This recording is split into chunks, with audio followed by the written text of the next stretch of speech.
रमज़ान की एक खूबसूरत शाम थी। घर में सुकून और बरकत का माहौल था। दस्तरखान सजा हुआ था, प्लेट में मीठी खजूरें रखी थीं और पानी के गिलास चमक रहे थे। दाऊद और उसकी छोटी बहन दुआ खामोशी से अजान का इंतज़ार कर रहे थे। दुआ के चेहरे पर हल्की सी मुस्कुराहट थी, लेकिन उसकी आंखों में एक सवाल भी था। जैसे ही मस्जिद से अजान की प्यारी आवाज़ गूंजी, दुआ ने आहिस्ता से अपने भाई की तरफ देखा और भाईजान, रोजा कैसे भैया, खोलते हैं? रोज़ा कैसे खोलते हैं? दाऊद ने मोहब्बत से मुस्कुराकर अपनी बहन की तरफ देखा। दुआ पहले वो हाथ जानता धोते था हैं, फिर कि दुआ ये पढ़ते लम्हा हैं। दुआ को कुछ नया सिखाने का है। उसने नरमी से कहा, दुआ, रोज़ा खोलने से पहले खूबसूरत दुआ पढ़ते हैं।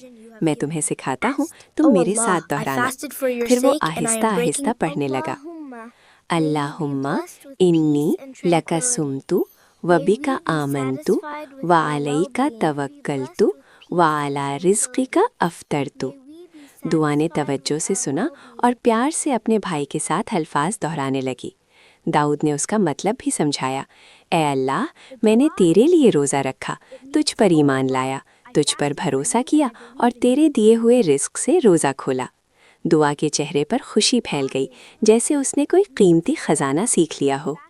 दाऊद ने खुश होकर कहा, शाबाश दुआ, अब बिस्मिल्लाह पढ़कर खजूर से रोज़ा खोलते हैं। दोनों ने मिलकर बिस्मिल्लाह पढ़ी और मीठी खजूर मुंह में रखी। उनके दिल शुक्र और मोहब्बत से भर गए। इस खूबसूरत शाम ने दुआ को ना सिर्फ रोज़ा खोलने का तरीका सिखाया, बल्कि अल्लाह से मांगने और उसका शुक्र अदा करने की अहमियत भी सिखा दी। दोस्तों, कैसी लगी आपको हमारी कहानी? अगर अच्छी लगी हो तो लाइक करें, चैनल सब्सक्राइब करें और मज़ीद अच्छी कहानियों के लिए कमेंट करें। रोजा खोलते वक्त दुआ जरूर पढ़ें और एन लाइन लाइक, सब्सक्राइब, शेयर। थैंक्स।